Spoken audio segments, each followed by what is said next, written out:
The first thing you're going to do when you start a CapCut project is to take a look at the details over here on the right-hand side. There's a button at the bottom called Modify, so click that. It's a good idea to give your project a name so it's easy to find later and keep all of your projects organized. Speaking of organization, I choose to keep my media all in the original place because I have all of my YouTube content organized on my external hard drive. Under Resolution, we're going to choose Customize here because CapCut is great for editing your YouTube videos, and I want to make sure this video is set up for YouTube. So it's 1920 by 1080. That way, no matter what footage I end up importing into this project, the project itself is going to be 1920 by 1080 YouTube video. Frame rate is going to be 30 frames per second. Color space is going to stay at SDR, and free layer is a really interesting setting. I love that they included this because if you have it turned on, then CapCut for Desktop acts a little bit more like an actual desktop editor. You can move your clips around on your timeline from one track to another really easily, but we'll get to that in just a minute. Once you have your project settings set up, just hit save at the bottom. You obviously need to import your media. So I'm going to choose this blue plus button here, import, and this is going to open up my folders. I'm going to go to my external hard drive, my inbox. The video that I'm editing is DJI mic settings, and I have 2 screencasts and 2 regular videos that I shot on my phone. So we're going to have A-roll and a little bit of maybe B-roll plus a screencast in here. I selected the files, the actual video files that I'm going to import, and I'm going to choose import. Now I'm going to teach you exactly what I teach my students inside of Social Video Pro, my 30 Days to a Thriving YouTube Channel course. This is the video editing method that I use, that I teach others, and I call it the BFF editing method. So we're going to start with the letter B for basic. And I put a link to the BFF method cheat sheet down in the description below this video. So to make your basic edits, we need to get that footage down onto the timeline. So I'm going to start with the first clip that I recorded right here. I'm just going to select it and drag it down to the timeline. This is going to add the entire clip to my timeline. If I wanted to just add one piece or one section of this to my timeline, I could come over here and just drag those bars on the left and right, shorten that clip a little bit, and then bring it down to the timeline, and it will just be that one little snippet. And then if I zoom in here on the timeline, have the clip down here, we can see it in our player window. We can see the waveforms down here. So you can see when I wasn't talking and then when I was talking. So I'm going to use a little bit of this here as B-roll, but we'll get to that in just a moment. Right here is where I start talking to the actual camera. This is like the beginning of the video. So let's take a listen to this. So you have the DJI mic for your camera or your phone to make it sound as best as I can. So I have this spot right here where I stop talking, and I need to cut this because right in between here you can see I kind of mess up my words or I start over again. So right here, I'm going to split this clip because we need to chop up this whole entire clip to keep the parts where I actually said what I meant to say and get rid of anything where I made a mistake or I restarted. This is the basic edit. We're creating a rough cut. And as I'm going along, I'm just finding where I want to split the clip using Command B or just hit that split button over here. And then selecting what I want to delete and just hitting this little trash can. And then my 2 clips come back together again, and I don't have a weird space there where I deleted something. An alternative way to clean up your cuts like this might be to just drag the tail end over to where you want the clip to actually start. So you're either taking it like a piece of tape and cutting it up with scissors and getting rid of the parts you don't want, or you're just trimming the ends of that piece of tape if all you need is just a little bit of an edit at the beginning and a little bit of edit at the end. It really depends how you shoot your video and how many mistakes you make when you're shooting your videos. This is just a nice rough cut here. I want to then move my next clip to my timeline, and we'll do the same exact thing to that one. So I'm just going to drag this down, and I'm going to place it right here between my intro and my outro. We can mix things up later, but just to make it easier on myself, I'm going to put it right where I want it in this particular edit. So you can see I have a few clips at the end, a few clips at the beginning, and this long clip here is the one that I'm going to chop up next. Now I have a rough cut of my intro, my outro, and the first part of my A roll. I want to point out that everything you're doing with your clips here in CapCut on the timeline is undoable. So if you make a mistake, if you cut this here and you're like, oops, that's too far, all you have to do is hit Command Z and it will go back. If you want to re-edit the whole thing, that's fine too. All of your clips that are up here in your media area, you're not doing anything permanent to them. You're just pulling them into the timeline and cutting them up like a piece of tape and then rearranging them. So you could grab these clips, pull it up and drop it in wherever you want it to go. And then if you can't remember where it went, like me, just hit undo, Command Z, and it will go back to where it was before. You can also use these functions way over here on the left to lock your track. If you're adding your B-roll or you're playing with your background music, you can always lock a track so that you don't accidentally do something. You can also make your track invisible so that that isn't even viewable in the preview window, and you can mute an entire track as well. And next I need to pull in my screencast. Now my screencast is already edited because I like to edit my screencasts in ScreenFlow. So I already edited that part. So I just need to import that. So I'm going to grab my screencast. I'm going to pull it down. I want it to go right here in between my clips.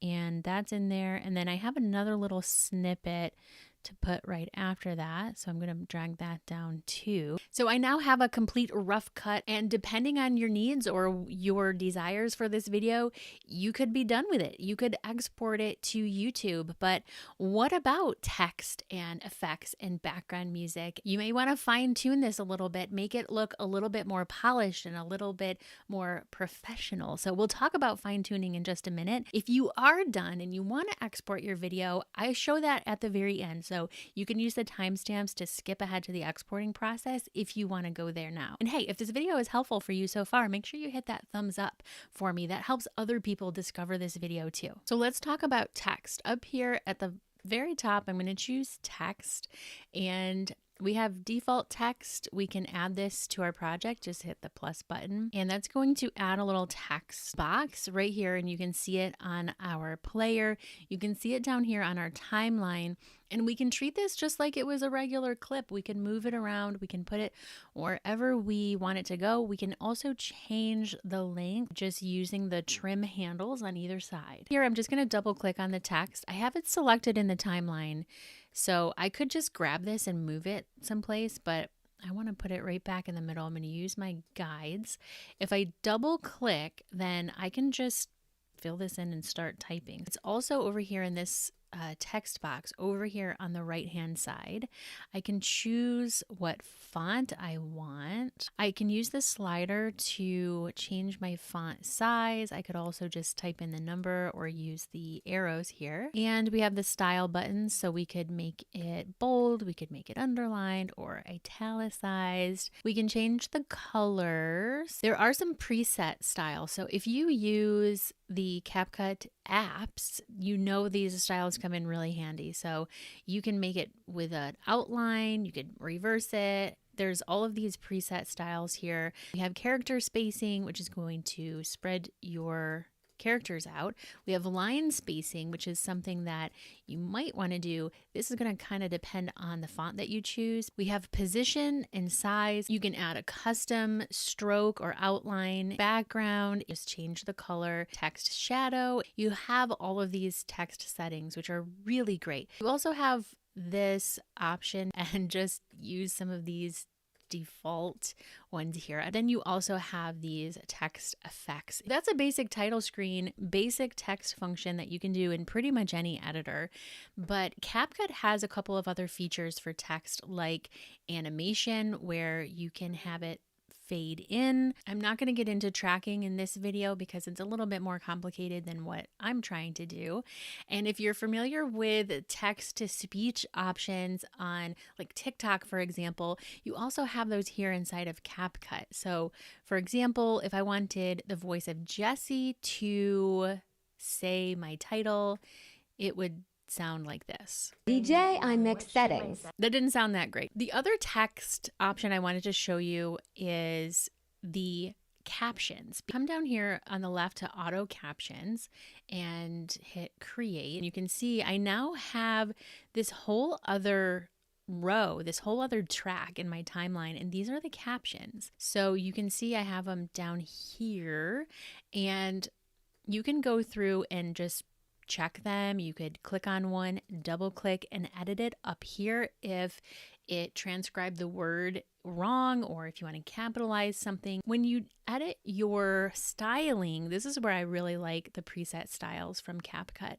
Then all you have to do is just choose a style or give it your own custom style, and it will apply to all of the captions in your video. It's so easy. A really common function when you're editing videos, especially for YouTube, is the addition of B-roll. So that's where you have some extra footage that goes over top of your main footage, your A-roll footage. In this case, I have a little bit of footage here at the beginning of my video that I want to use as B-roll. So from maybe right about here, I'm going to trim this here to here. Now, this is the little clip of B-roll that I want to have over top of where I am speaking. So I'm just going to grab this clip.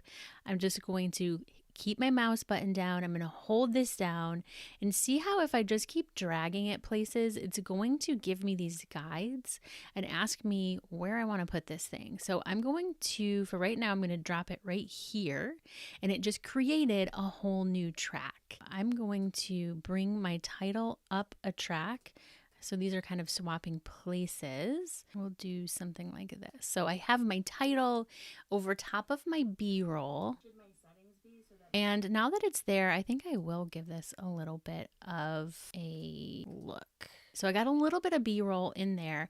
I don't really have much other B-roll to add in, but all you have to do is add your media, decide what you want to add, and then just drag it down. If I wanted this piece to be B-roll, I just drag it down and leave it on the track that I want the B-roll to be on. It's so easy. So in this fine-tuning phase, it's where I'm kind of putting everything together to finalize everything. So I want to make sure that every little cut in between my clips is nice and clean and smooth. So that usually means zooming way in.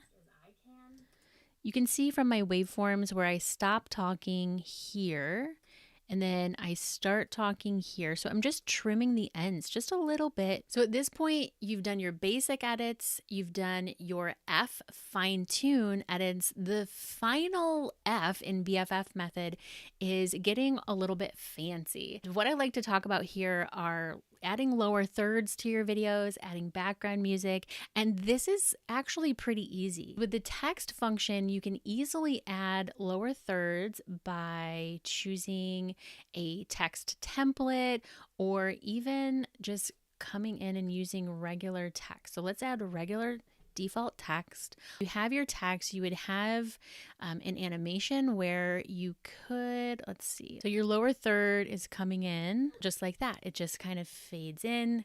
There is background music inside of CapCut that you can use. All you have to do is find the sound you want to use, add it with the plus button. It's going to add to the track. And now you have a background audio track here. Now, the reason why I don't use any software installed background music is because I don't know what the rights are to that music. And I always want to make sure that I'm using royalty-free background music. I use Epidemic Sound for this. And that way I know that the background music that I'm using on YouTube, TikTok, Instagram, Facebook, wherever it gets uploaded, I know that it's not going to have any copyright claims or copyright strikes. I know that I'm protected that way when I use Epidemic Sound for my background music. So let me just pull something in from my Epidemic Sound library. I always like this one. So it's dropping right in on my timeline. If I leave it just like that and hit play, watch what happens. So you have the DJI mic for your camera or your It's way too loud, right? So what we need to do is bring the volume down a little. And you can either grab this little volume line. You can see the little arrows that pop up. You can grab this and just drag the whole thing down. Or you can use the audio editing pane over here. And you can see as I drag this, my volume goes up and down, and I'm happy with it. So up here in the top right, I'm going to choose export. Now I have the title of the video that's already there because that was the title of the project.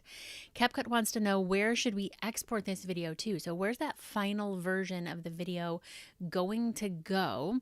And I'm going to put mine right here on my external hard drive. So my project is at 1920 by 1080, so the resolution doesn't need to change. That's how I wanted the project set up, and that's how I want the exported file to be as well. So that's a 1080p video. The bitrate, I'm going to go for recommended here, and codec H.264. I want my format to be an MP4 file. My frame rate is going to be 30 frames per second. I'm not going to do anything with a cover image or anything like that. It'll tell me right down here at the bottom that this video is 7 minutes 13 seconds.